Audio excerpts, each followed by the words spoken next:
Banking sector से जुड़ी आज एक अहम खबर सामने आ रही है। खबर है भारत के बड़े प्राइवेट बैंकों में से एक इंडसइंड बैंक से जुड़ी। इंडसइंड बैंक जल्द ही अपने कामकाज में एक बहुत बड़ा बदलाव करने की तैयारी में है। बैंक अब ज्यादा मुनाफे कमाने और कमजोरियों को दूर करने के लिए एक नए प्लान पर काम कर रहा है। इंडसइंड बैंक के नए सीईओ राजीव आनंद ने ब्लूमबर्ग को दिए एक इंटरव्यू में बताया कि गवर्नेंस में बदलावों के बाद अब उनका पूरा फोकस बैंक के प्रॉफिट और रिटर्न ऑन एसेट्स को बेहतर बनाने पे है।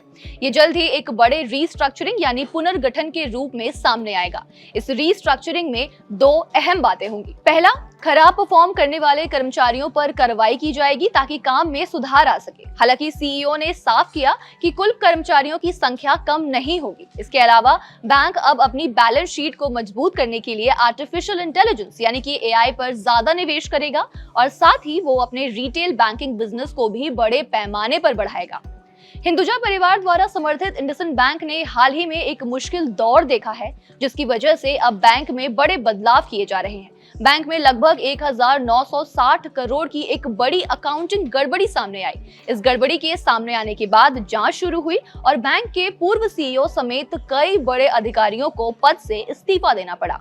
इसके साथ ही पिछली तिमाही में बैंक को काफी नुकसान भी हुआ और उसे अपने खराब लोन को भी ज्यादा राइट ऑफ करना पड़ा। इन समस्याओं को ठीक करने के लिए बैंक ने कई बड़े पदों पर नए लोगों को अपॉइंट भी किया है, जिसमें एक नए चीफ फाइनेंशियल ऑफिसर यानी कि सीएफओ की अपॉइंटमेंट भी शामिल है। बैंक ने अपनी इंटरनल चेकिंग सिस्टम को मजबूत बनाने के लिए एक नया इंटरनल ऑडिटर भी अपॉइंट किया है। इसके अलावा at present chief risk officer यानी कि सीआरएफ के रिटायर होने के बाद जनवरी तक एक नया सीआरओ भी बैंक से जुड़ जाएगा। बैंक के नए सीईओ राजीव आनंद ने बैंक की इस पूरी सिचुएशन को एक ऑर्गेनाइजेशनल कोलेस्ट्रॉल से भरा बताया, जिसका सीधा मतलब होता है कि बैंक में कई पुरानी और धीमी प्रक्रियाएं जमा हो गई थी जो बैंक के काम में रुकावटें पैदा कर रही थी। अब बैंक इन रुकावटों को हटाकर तेज और प्रभावी तरीके से काम करना चाहता है। आनंद ने कहा कि इंडसइंड बैंक अगले 18 महीने में 1% ROA हासिल करना चाहता है। ये बैंक के सुधार की दिशा में पहला बड़ा स्टेप होगा।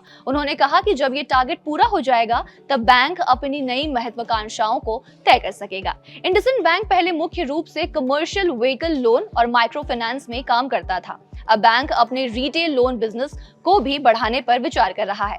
बात करें कंपनी के शेयर की तो शेयर आज 12:15 पर 0.80% की तेजी के साथ 832 रुपए पर कारोबार कर रहा था। एट प्रेजेंट इंडसइंड बैंक में 44,000 से ज्यादा कर्मचारी काम करते हैं। बैंक की ब्रांच की संख्या भारत में 3,000 से भी ज्यादा है, यानी ये देश भर में फैला हुआ है। हाल के संकट के कारण बैंक के मुनाफे पर काफी गहरा असर पड़ा है। बैंक की रिटर्न ऑन एसेट यानी ROA सितंबर तक की 3 महीने की अवधि में 0.33% रही, जबकि बड़े कंपटीटर्स जैसे कोटक महिंद्रा बैंक की ये रेट 1.88% थी। नेगेटिव ROA का मतलब है कि बैंक ने इस दौरान अपनी असेट से पैसा कमाने की बजाय घाटा उठाया। तो देखा जाए तो ये साफ है, इंडसइंड बैंक अब टेक्नोलॉजी और बेहतर मैनेजमेंट के दम पर नए मुनाफे की तरफ बढ़ने को फुल ऑन तैयार है।